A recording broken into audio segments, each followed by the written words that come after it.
Well, professionally, I'm Anthony Dias Blue, but most people call me Andy. Andy? Okay. Well, for the purposes of this show, we're gonna keep it as Anthony as well, so you can keep your reputation intact there.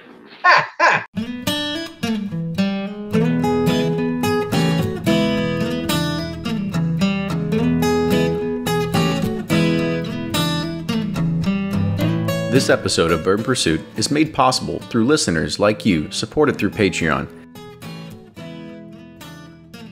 Hey everyone, we're back again with a great new episode this week, but as usual, we have some news to go through first. We've been talking about it now for 2 episodes, but we're going to talk about it again to keep it in front of your face, but just to know that the bands that are going to be at Bourbon and Beyond are going to be announced on Monday, April 16th. So make sure you go to bourbonandbeyond.com and you go and you see what bands are going to be there. You might even see our logo on there too. Who knows? We'll see what happens. Patreon shipments have actually gone out this week. Hooray, we finally got caught up. We've also done our giveaways, which you might have seen that we did for the months of February and March, and they consisted of tumblers, glassware, actually a bottle of Johnny Drum, and everyone's favorite blind samples.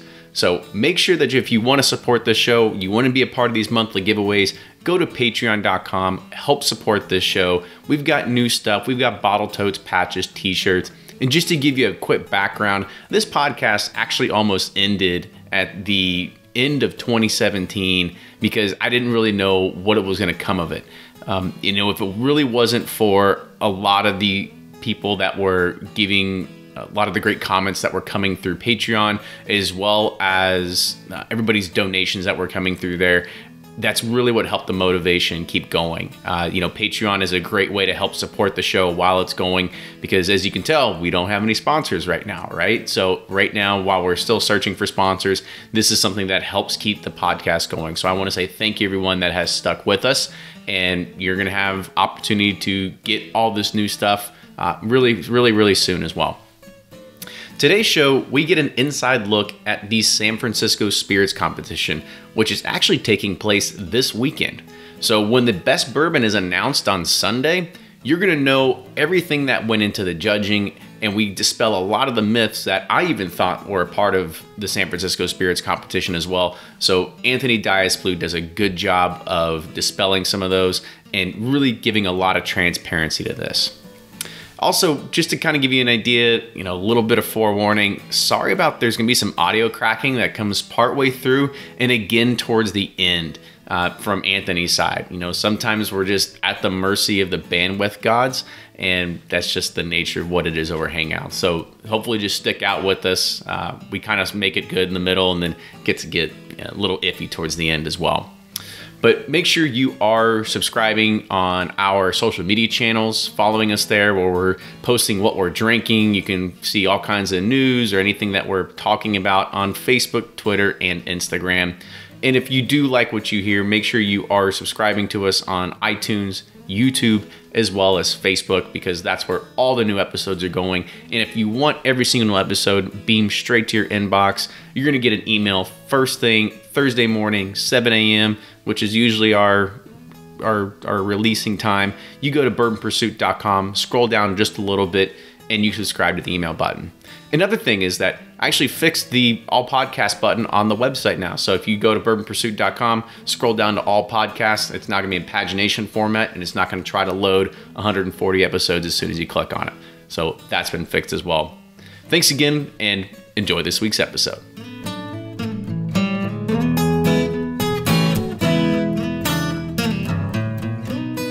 Welcome back to the episode of the Bourbon Pursuit Podcast, the official podcast of bourbon.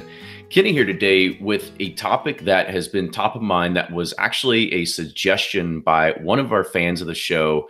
And they said, when I go and shop at the stores at either Total Wine or my local liquor store, and you start walking down the aisles and you see these hang tags, and they'll say, best in show or bourbon of the year, received 2 gold stars. And you kind of look at it and you try to think, well, how big of a marketing play is coming into this? What does it really mean? And we've got somebody on the show that's going to help dispel a lot of those things, because we've all been there before. We've seen that at one point. Eagle Rare was a double gold in San Francisco, and but they keep touting it years and years and years later, right? Like, and we're going to try to figure out, like, what does that really mean? How long can they actually use it? Is it a designation at one point you get it, and then it's like a badge of honor, and you never have to take it off? So we're gonna get down to a lot of the nitty gritty of these questions, because I think it's a lot of those things that people are generally curious about. They want to know more about the judging, what goes into it. There was a past episode before where we had Fred Minnick on the show, and we touched on it for about 5 to 10 minutes when we talked about barrel bourbon, becoming bourbon of the year at San Francisco. And we kind of talked about, going through the blind and really how they were surprised about it. But this show is going to be completely dedicated to really figuring out all the nuances that are going into the competition, the judging, and really what do those key awards really mean. So today on the show, we have the executive director of the San Francisco World Spirits Competition, Anthony Dias-Blue. Anthony, welcome to the show. Well, thanks, Kenny. I'm happy to be here. We like to talk about our competition because it's the biggest. Mm-hmm. We like to think it's the best.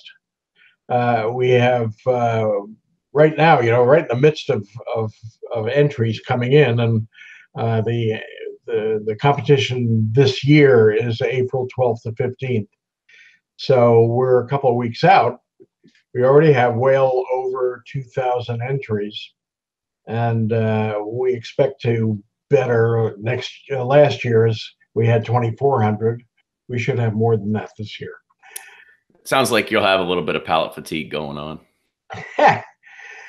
Well, we have a remarkable, I think the thing that makes our competition kind of stand out is that our judges are the top guys in the industry. Dale DeGroff, Dave Wondrich, Tony Abuganim. These are the guys who are the influencers and the most important people in the industry. Mm-hmm.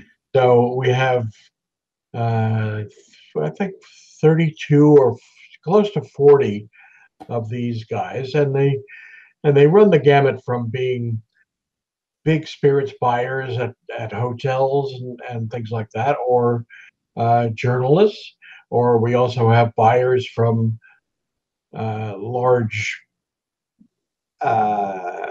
markets like Safeway and Costco and so on. So it's a varied group, and they keep each other in check.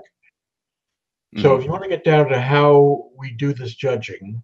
Well, before we get there, let's kind of ease into it a little bit, right? So I got a few more questions to kind of preface that with. First off, talk a little bit about the competition in itself, like how many different categories are there? Are all the tastings done blind? Like kind of give an idea of what this all looks like. I think there are over 70 categories, and they grow every year. I mean, all of a sudden we have something called barrel-aged gin, and so we have to add a category for that. It's remarkable, and it's also lots of fun, but it's hard work for these guys and girls. We have a lot of female judges, which is a great thing, and the idea is the products are presented blind. Now, what that means is that not only do they not know what they're tasting in terms of brand or the other nuances that might be involved, but the spirits are brought out on carts, kind of like a dim sum restaurant. I'll take one of those, one of these. Right. No, but they come out and they're in glassware already. Nobody sees a label. Nobody sees a bottle. Nobody comes out with the bottle wrapped in. Which I've been to competitions before where they come out with the bottle wrapped in foil or in a paper bag, and you can kind of get an idea of the shape of the bottle and the rest of that. We don't do that. This is for every panel, and there are something like 16 or 18 panels, depending on how many entries we get. The panels are either 3 or 4 people, and backing them up in the back of the house is a team of volunteers, maybe as many as 5, because there's somebody there are 2 guys or 2 girls and guys pouring. There are people who are bringing the stuff out. There are the panel coordinator who has a clipboard and takes the votes of all the judges. So it's a pretty complex operation, and it requires a lot of people. I say that every panel, including the judges, is close to 10 people. Mm-hmm. I mean, that's quite a lot. I mean, and you know, we already talked a little bit about. Actually, I want to talk about the judges a little bit, right? So, Okay. you had mentioned you get them from just different places. You get them from distributors. You get them from maybe stores. Maybe they're authors. Like, is there a certain criteria that you hold accountable for somebody to be chosen as a judge for the spirits competition? Well, I think that they have to have demonstrated expertise. And there are a lot of people who want to come in and taste spirits, obviously, but these people are professionals who make their livelihood being critical of the spirits that come in front of them. Mm-hmm. I'm trying to figure out what kind of how much more do I have to church up my resume so you can select me for next year, right? Well, No, I'm just kidding. probably better if you've judged at other competitions. If there are smaller competitions where people kind of hone their tasting abilities. I mean, most of my experience in judging goes back probably 37 years at this point, because I was on the original wine tasting competition that was started in San Francisco by the state of California. And over the years, we have, and with the spirits competition, which started in 2000, you get some bad apples now and then. You get people that, if you pardon the expression, get smashed. Mm-hmm. We can't have that. We have to, we can't have those people. And we get people that, are so unsure of their. I mean, we haven't had anybody like this lately, but I saw this in the beginning when we started these competitions. People that are so unsure of their taste buds that they give everything a bronze. Mm-hmm. We try to avoid that. I think that we've gotten to the point where we have absolutely fantastic panel of judges, all of whom are very experienced, and we're not losing that many judges, and we're picking up a couple every year because we've grown in size. But those are carefully selected, and Tony Abugaman, who is the chief judge and is very involved in the industry, is a key player in selecting the new judges. Mm-hmm. All right. So, quick question. I kind of want to move to a little bit about bourbon, and then we'll talk about some of the bottles that are submitted and stuff like that. Are you yourself, a bourbon guy, or are you kind of just, you kind of oversee the direction of everything? I've become a bourbon guy. Since this has been going on. I was always a Scotch guy, but I found that I was really liking some of these high-end bourbons. I mean, when I was the social chairman of my fraternity in college, we drank a lot of bourbon, but it was really not the best. It was. You're saying they weren't submitting it to spirit competitions? Worst. Yeah. It was based on price only. Yeah. So, you get a case of, I'm not going to mention a brand, but yeah, you get a case of this stuff, and there's a 13th bottle for the social chairman. That's how it always works. Yeah. So I definitely got experience with bourbon at that time, but I never really. Well, it's only been in the last 20 years or so that we've had these really high end, uh, long aged, barrel aged, all the rest of that.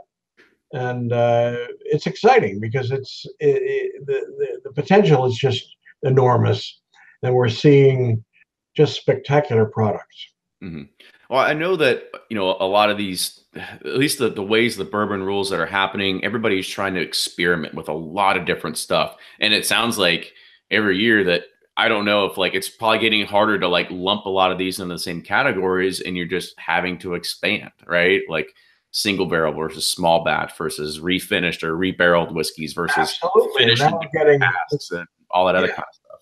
we're getting bourbons that are aged in sherry vats and sherry butts, and we're getting bourbon that's aged in Cabernet Sauvignon barrels from Napa and that kind of thing. So it's exciting. I mean, especially with the craft movement exploding.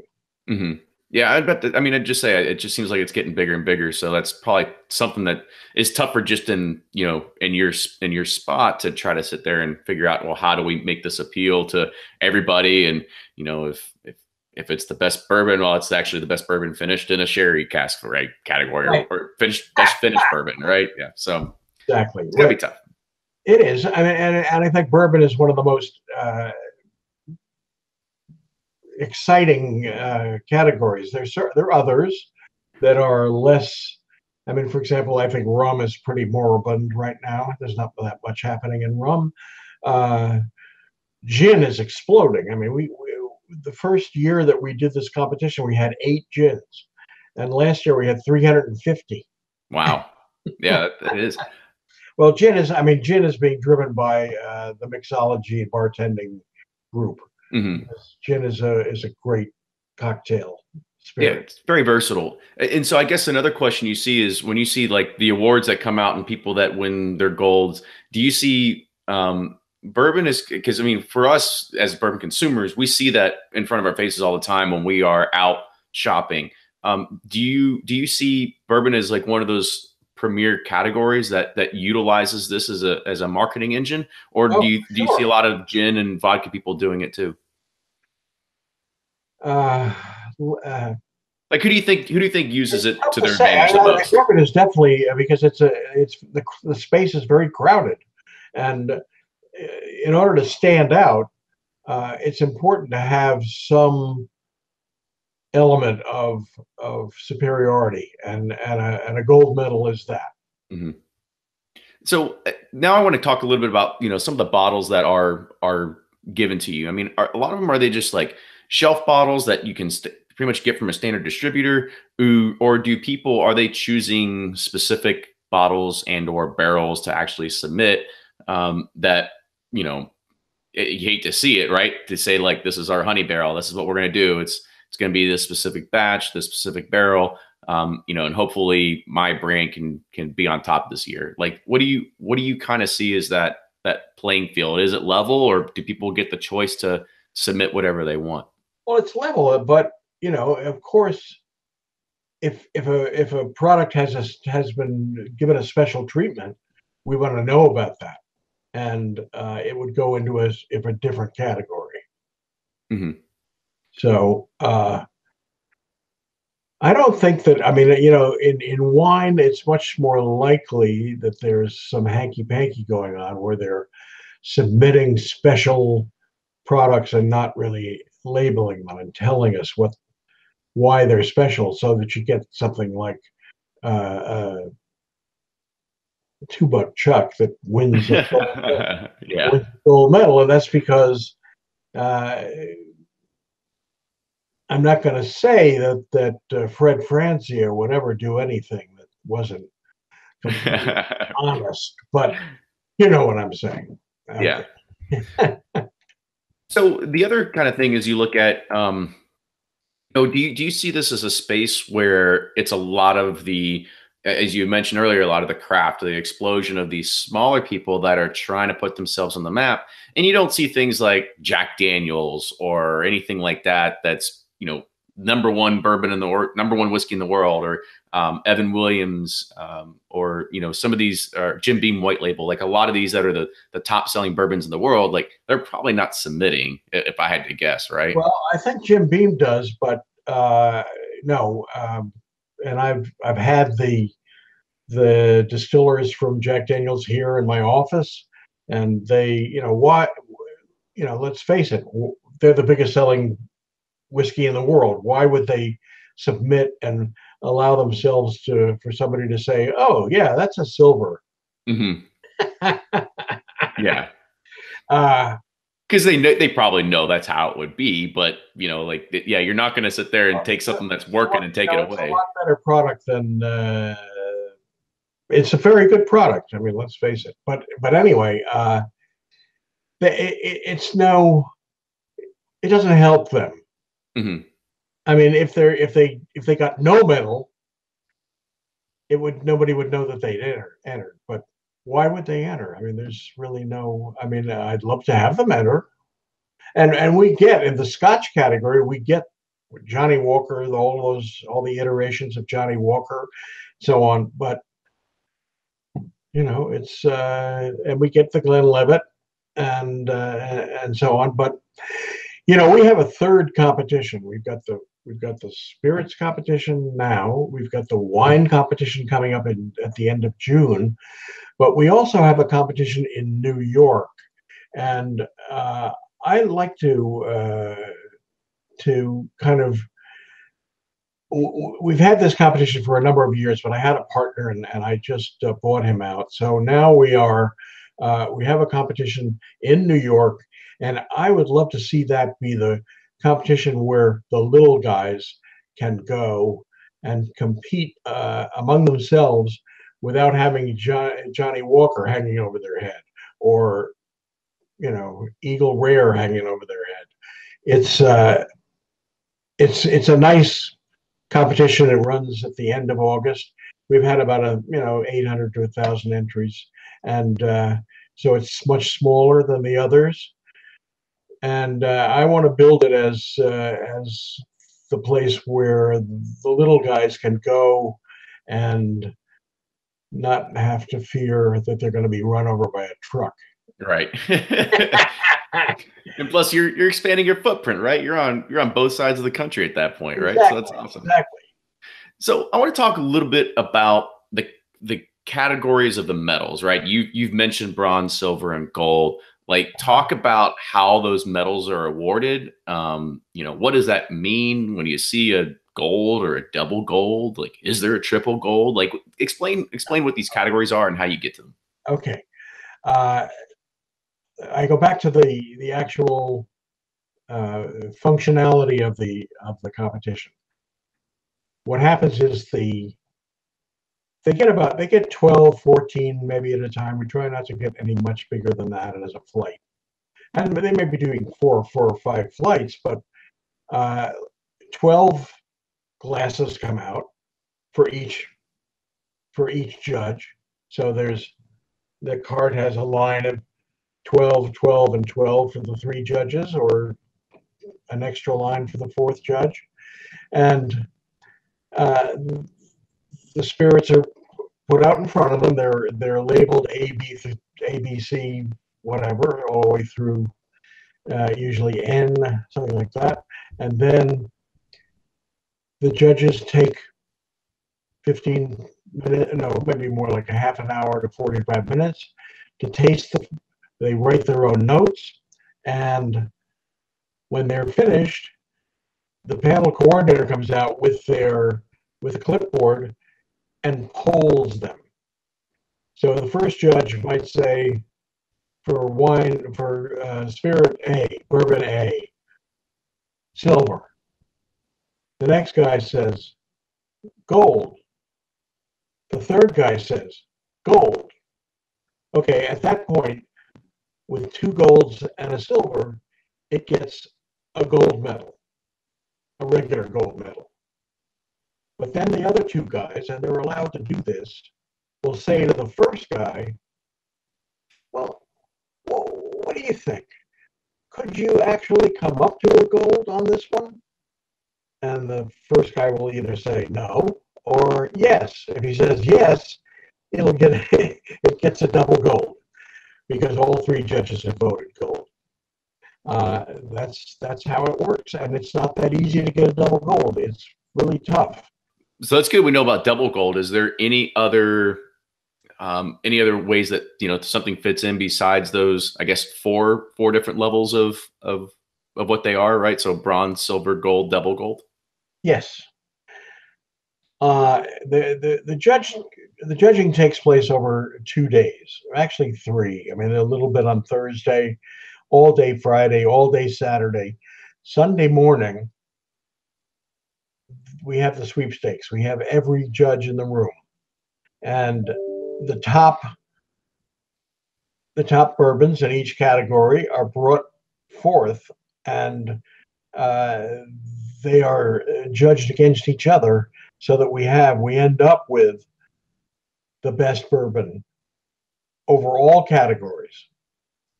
So what you have is you'll have the double gold winners from every single bourbon category vying for this position and being judged against each other, and it's exciting. It's really fun. I mean, Fred Minnick, he talks about this all the time, and he writes about it. He's one of our top judges, and I'm sure you've had him on your show a number of times. Everybody sits around at tables and they vote. It's by they have the spirits in front of them. I mean, sometimes they have 60 spirits in front of them, and we take them category by category: vodkas, gins, aquavit, right up the line until we get to bourbon, and there'll be maybe 6 or 8 bourbons for them to taste. So everybody tastes all of them, and they vote for the best bourbon. So it's very democratic. You have a lot of brilliant tasters judging these spirits, and many times the vote is pretty unanimous, or certainly lopsided in certain directions. So another kind of question, going back to the gold and the silver thing, if so, say you had 2 judges did gold, 1 did silver, and you could try to convince them to bring it up. But what if it's like, say, 1 gold, 2 silvers? Is it still considered a gold? That's, once again, that would be a negotiation. It would be a silver unless one of the other judges would move. Mm-hmm. Okay. And then I'm assuming the same. It's not that easy to get a gold medal. Yeah. Well, it's good to know. I mean, I think that's one of the things that we really wanted to find here, a level of transparency, right? Is to make sure that, what's the true meaning behind this, right? That not everybody that just submits is like, okay, well, just, we'll give them a bronze, or we'll just give them a silver. Like, welcome to the party, right? Yeah. We notice there's a higher percentage of medal winners in spirits than there is in wine. But, wine is an agricultural product. I mean, they really have no control over things like vintages and soil types and all that kind of stuff that they have to deal with. So there's more. It's more the spirits business is more streamlined, especially since if you're going to bring a spirits to market, it's a very expensive proposition, and it better be damn good. Mm-hmm. And so I guess another question to kind of go into this. I mean, it's great to know all the idea of, what sits behind here.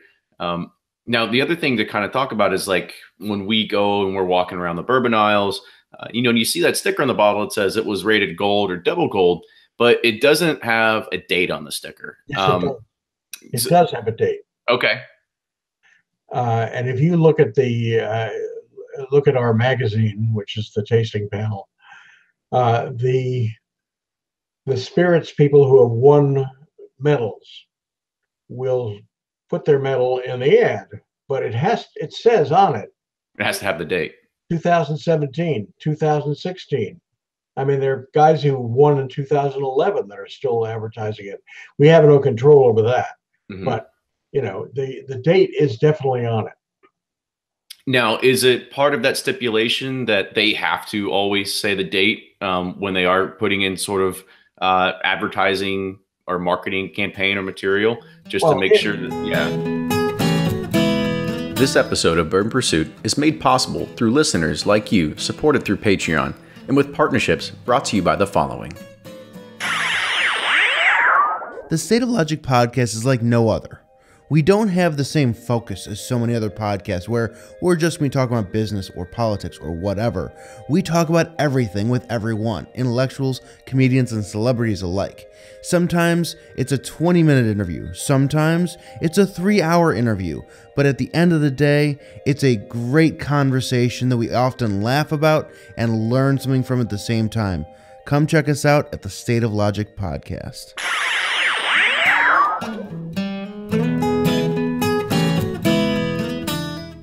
Now, is it part of that stipulation that they have to always say the date when they are putting in sort of advertising or marketing campaign or material, just to make sure that, if they're going to use the artwork, which is the medal itself, it has the date on it, and they can't mess with it. It has to have it. Mm-hmm. Okay, well, that's good to know. So it doesn't necessarily mean that, I guess if Eagle Rare was double gold back in 2011, I mean, assuming that 2011 double gold is maybe for that year. I mean, can somebody that is creating an Eagle Rare that's being released in 2018 and still say it's a double gold medal winner? Like, is it a forever kind of designation that spirit gets? It depends on their level of honesty. Mm-hmm. I think that if they got a different product, then it needs to be adjudicated once again. Mm-hmm. It might be, they might have had rotten barrels one year or something. So it's important, and I think the consumer has to be aware of this and make sure that the product that they're buying is maybe the most recent in terms of its gold medal. Mm-hmm. Yeah, I mean, I guess in your opinion, like, how would you want to see that happen? Would you rather see a lot of these producers have to continually maintain that gold medal status, and every year they have to submit and keep that there to keep using it in their marketing material? Like, what's if it was Anthony's perfect world, what would it look like? I think that they would certainly have to enter every 2 years at least, just to bring it closer to the time. I mean, if I see a 2016 gold medal, that's okay. But if I see a 2009 gold medal, I'm kind of a little bit. I'm wondering what happened. Did they not get any medals the years after that? So I think it's important that they enter at least every 2 years. Yeah. I mean, do you see a lot of the time I mean, let's be honest with ourselves, like, the bourbon market is big, but it's not so big that it's like wine or beer that you could try a different bourbon for the rest of your life. Or you could try different wine or beer for the rest of your life and still not go through every single thing that's available to you in the world. Because every single wine has another vintage coming. Mm-hmm. The thing is with bourbon, it's a busy area right now, but if I don't know, I mean, what do you think? Maybe 40 or 50 really high quality bourbons in the market? Something like that. I mean, I'd say that's probably a fair assessment, right? I mean, there's a lot of stuff that's entering, but you're not going to have the high quality that's going to get to mass market here for a few more years, right? It still has to age in the wood a little bit more. It's got to get, as Fred Johnson always said, Mother Nature and Father Time still has to do its work. That's right. Yeah. And so, I mean, when I was kind of leading in with that is like, do you see a lot of the same, quote unquote, same, maybe different vintages. You know, these bourbon whiskey products are being entered every year and judged independently by different judges. There's always new stuff, and there's always new judges. We try to mix it up as far as what judging panels get, certain categories of bourbon and so on. It's like a new competition every year. I mean, it's like starting from scratch every year, and that's exciting. So another question is, as a consumer themselves, how much weight should somebody put on their purchasing or buying decision when you see a gold medal on a whiskey bottle? Like what should that really be telling you? And well, really, how much should it really influence your decision? I think it depends on where that gold medal came from. I mean, somebody can make up their own competition and just say, "Hey, we got a double gold medal at the Secaucus competition." I mean, I think where it comes from is the first thing you look at, and the fact that it's relatively current, and then go for it. I mean, there are other spirits competitions that have high standards, and they may be smaller. Some of them are, more specifically for things like tequila and gin and so on. But I think that just buyer beware, caveat emptor. Take a look at where the metal came from and when it was, and then go with that. I'm going to take a hard left turn real quick because I probably forgot to ask this in the very beginning. Like, why start a spirits competition? Like what's the idea of doing this and not just letting things stand on their own merit when you sit there and walk by the shelves? Well, I think that we have alcoholics who are just so bored. We're like, hey, we're going to rate this stuff. I don't want to get into the long history of how I started the wine competition, but that's been going on since 1980. And I think it's a service. I think it's a useful service to the consumer. If the consumer pays attention, it will tell you what's best, what you should buy, and especially if there's a price differential involved. It's very helpful. So I started spirits in the year 2000. We had 287 entries, and that's when we started to build our judging panel. I mean, there are guys who've been with me for 17 years judging spirits, and the people like Frosty, who is one of only four people in the world that's a master sommelier and a master of wine. We've got Dale DeGroff, who's probably the most famous bartender in the world. We've got Tony Abuganim. And these guys have been with me since the beginning. So that's the core, and that's how it has grown as more spirits are entered, and we've added more judges. But I think that we've kept the high standard. But anyway, to get back to your question, caveat emptor. Just keep an eye on where the medals come from and when it was given. It's good to know. Another thing, just in regard to transparency, just so people know. I mean, because I'm curious myself. I've heard other people say that competitions like these, it's a pay to play. You're submitting your stuff, you pay for it, and then whatever it is, like maybe you're paying for that bronze medal, you're paying for that gold medal. Can you kind of dispel that?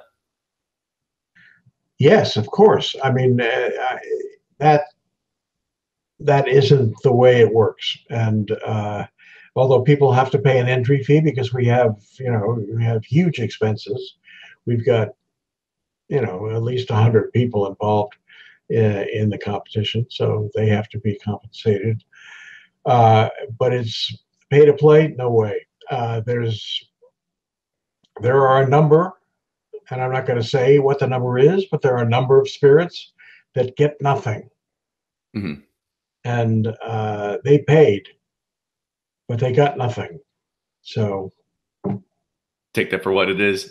yes. Dude, I mean, there's people, it's a funny question, because I was like, if they get nothing, what are their odds of re-entering the next year?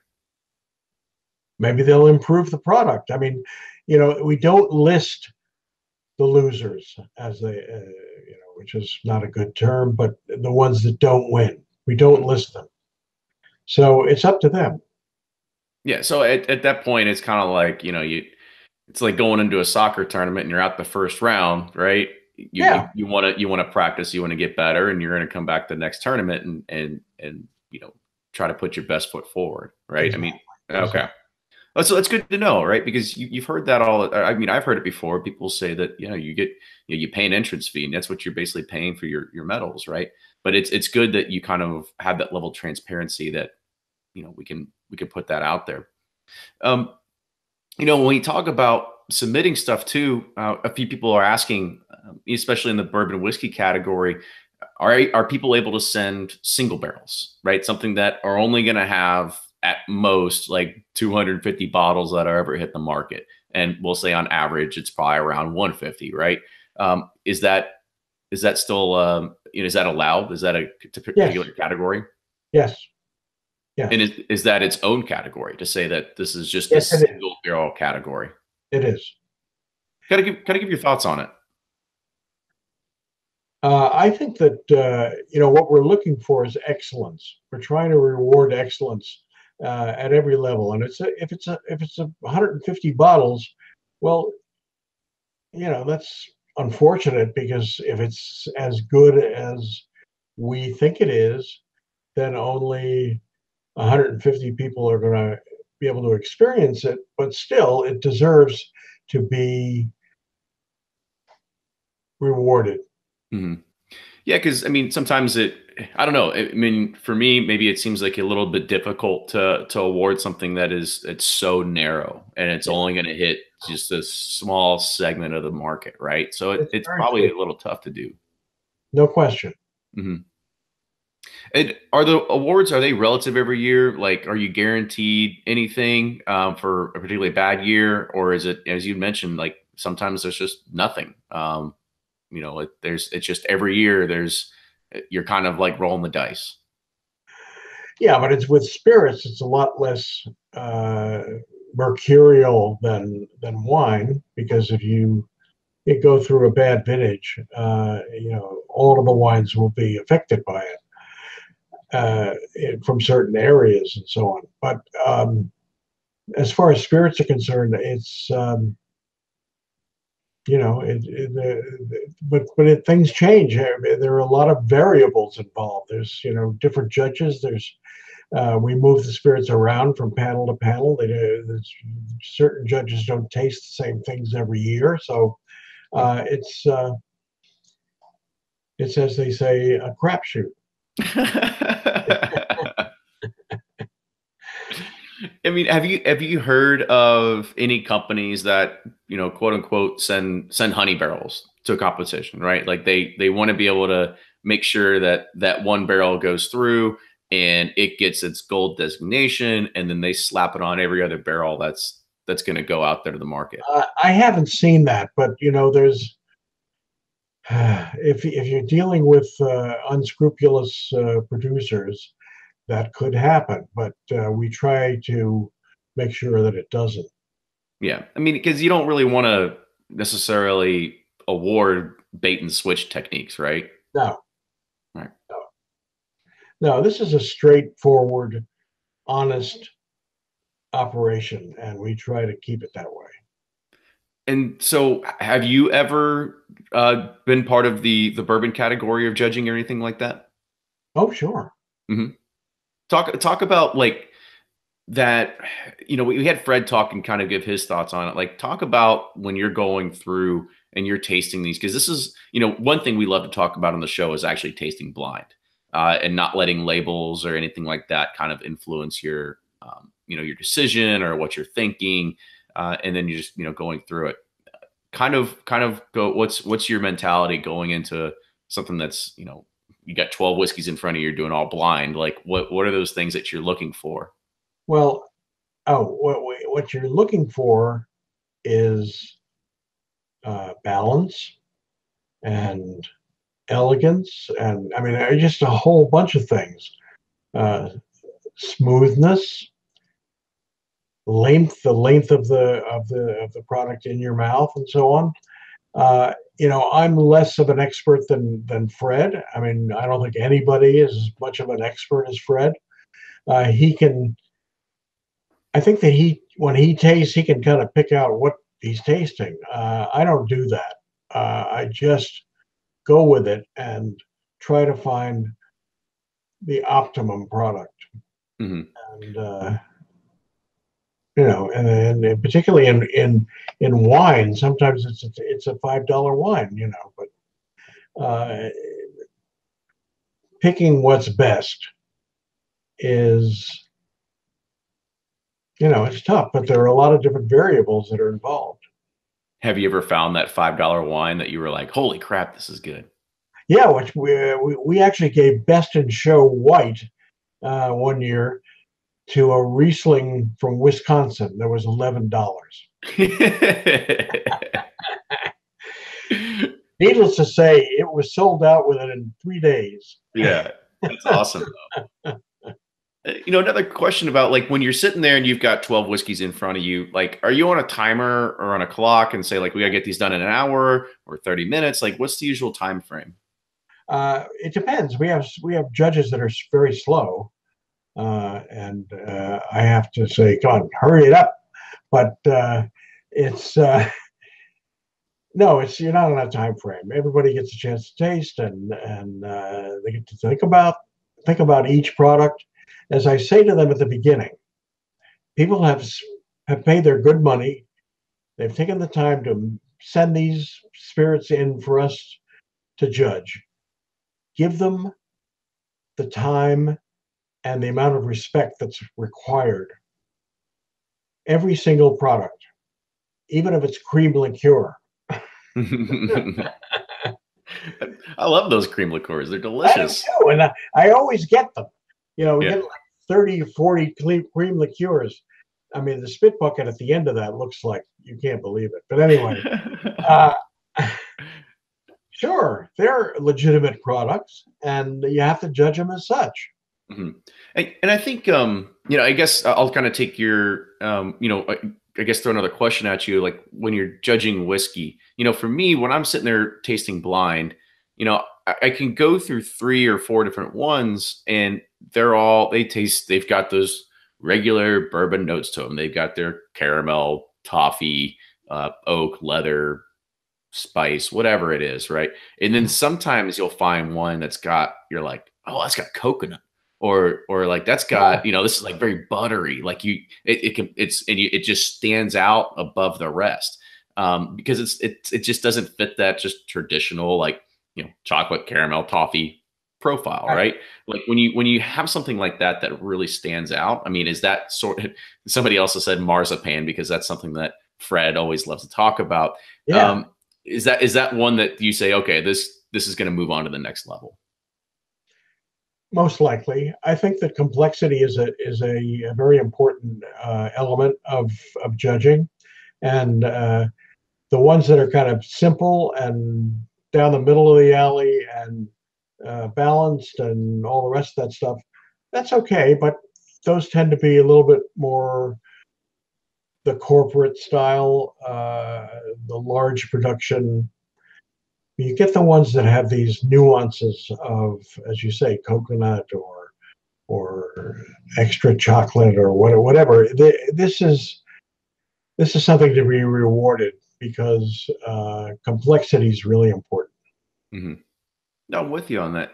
And so, is there a bad note? I guess for me, when I taste blind, basically, if it's corny or grain forward, I'm like, okay, that's bad in my opinion. Like in your opinion, and some of the other judges, like what's something that would necessarily would just be creeping up into like a bronze category? harshness. Mm-hmm. We use a special glass to taste. It's called the neat glass. Have you heard of it? Yep, Yeah. sure have. And the wonderful thing about the neat glass is when you put your nose in it. Here, I've got one right here. How about that? Hello. Yep. When you put your nose in this, you don't get that blast of alcohol or ethanol. It's much smoother because the alcohol goes off to the sides and you get the true essence of the product. I would suggest to everybody who's watching this that they go out and get themselves a couple of these, and if they're tasting at home, try this glass because it's remarkable. And we use it throughout. Tony and I, Tony's being the chief judge, and I tasted every single kind of product in this glass and in the Riedel stand-up kind of tulipy shaped glass. And we found that the only product that was better in the Riedel glass was vodka.